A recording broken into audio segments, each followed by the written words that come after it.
El asunto es el siguiente: si nosotros pensamos en lo utópico operante en la historia, podríamos pensar en una tensión, en algo que está tensionado, ¿no?, entre lo que es y lo que debería ser, o lo que es y lo que queremos que fuera.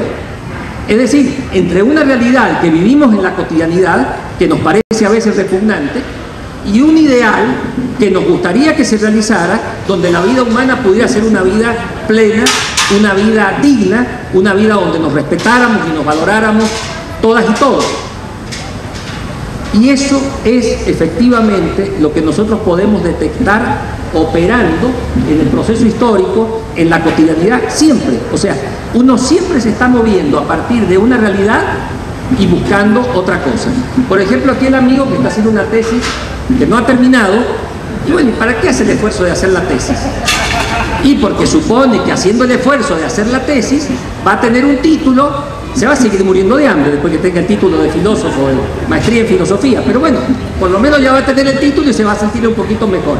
Pero también nosotros hacemos ese esfuerzo en la vida cotidiana, ¿no es cierto? Bueno, yo trabajo ¿para qué? Y para que mi familia se sienta mejor, para que los que están enfermos estén sanos, etcétera, etcétera. Esa tensión está siempre operando. Y esa tensión yo diría que es irrenunciable.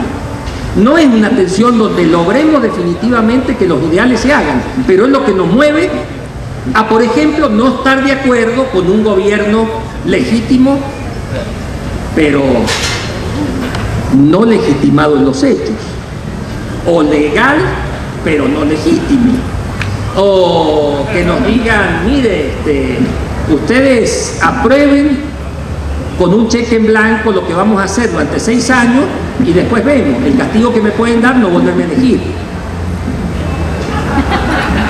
Bueno, entonces, acá lo que yo me quisiera referir es a lo siguiente. Hoy, en este momento, en esta crisis tremenda a nivel internacional, ¿se podría mirar la cosa desde lo utópico? Y yo digo sí, se puede. Y yo diría, debemos mirarlo desde lo utópico. Porque crisis no es solamente algo que se está deshaciendo, sino que es también apertura de inmensas posibilidades. ¿Y cuál es la inmensa posibilidad que se está abriendo aquí? Mire, una muy importante. Si alguna duda quedaba que las imbecilidades que durante 3 décadas perdidas nos han venido diciendo sobre el neoliberalismo no tenían fundamento, ya el señor Bush se encargó de decirnos que el Estado puede intervenir en el mercado. No solamente que puede, sino que debe. No solamente que debe, sino que le mete 700.000 millones de dólares, que son insuficientes, pero que le va a seguir poniendo. Es decir, lo que nos está diciendo es ese absurdo que nos habían contado durante 30 años, de que el mercado se regula solo, de que la oferta y la demanda ya van a solucionar todos los problemas, de que el Estado no tiene nada que ver en este asunto, de que la sociedad tampoco, ya se cayó. O sea, yo no sé quién, con 2 dedos de frente y con un poco de seriedad intelectual, podría seguir manteniendo las tesis del neoliberalismo ya esta semana. A lo mejor hace 2 semanas todavía, esta semana ya no se puede. Ahora, eso no quiere decir que no nos van a seguir amargando la vida nosotros con esas políticas, porque las van a querer seguir aplicando. Ya sabemos que las van a querer seguir aplicando. El negocio es muy bueno. Por supuesto que los 700.000 millones de dólares no nos va a tocar a nosotros ni las migajas. Ya sabemos. Eso se lo llevan los que se lo llevan, ¿no? Los que se suponía que funcionaban legalmente, jurídicamente, bla, bla, bla, bla. Pero entonces, ¿cuál es la posibilidad que se abre para nosotros? La posibilidad de construir otra cosa. Y ustedes me dirán, ¿pero cómo la vamos a construir? Sí, sí. En medio de esto es que nosotros tenemos la posibilidad de construir otra cosa. Primero, porque ya sabemos que lo que ahora ya totalmente probado por ellos mismos, que la receta que nos vendieron es una farsa. En segundo lugar, porque nosotros sabemos que por ese camino no se puede avanzar.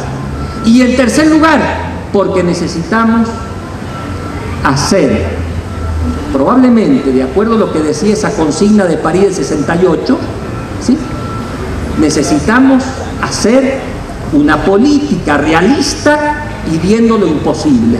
Es decir, tratando de realizar lo imposible. ¿Y qué es tratar de realizar lo imposible? Y sencillamente darnos cuenta que no va a haber ninguna solución mientras lo que siga operando sean las reglas del juego del sistema capitalista. Y entonces, ¿qué es lo que le digo yo? Construyamos el socialismo. No tengo la menor idea. Si yo tuviera la varita mágica, le diría, no sé si es socialismo, si es socialismo del siglo XXI, no sé. Pero lo que sí sé, y no me cabe la menor duda, es que no pueden seguir siendo las reglas del juego del capitalismo. Porque con las reglas del juego del capitalismo no hay salida para nosotros. Entonces, ¿qué es lo que tendríamos que hacer? Y animarnos, atrevernos, aventurarnos a transgredir las reglas del juego del capitalismo. Es decir, a construir algo nosotros que puede parecer imposible y que a lo mejor hay que hacerlo fuera de las reglas del juego del capitalismo, probando, arriesgando. ¿Qué peor nos podía pasar que el desastre que estamos viviendo? Yo creo que nada. Entonces vale la pena jugarnos esa carta, vale la pena ser utopistas en este tercer sentido del término, donde, a diferencia del primer sentido, que se asocia con lo realizable, a diferencia con el segundo sentido, que se asocia con lo realizable en el ámbito de la ficción literaria, este se asocia con lo realizable en la vida real y concreta. ¿Y quiénes somos los protagonistas de eso? Nosotros. ¿Haciendo qué? Un ejercicio de imaginación, un ejercicio de imaginación, de pensamiento, de reflexión racional, un ejercicio que en el fondo, a mi juicio, tendría que ser fieles y leales a lo que enseñaba uno de los grandes maestros de nuestra mente, el maestro del libertador Simón Bolívar, don Simón Rodríguez, que decía, no inventar en América es errar. Entonces estamos convocados a la invención y solo la podremos hacer colectivamente si somos utopistas en serio. Muchas gracias.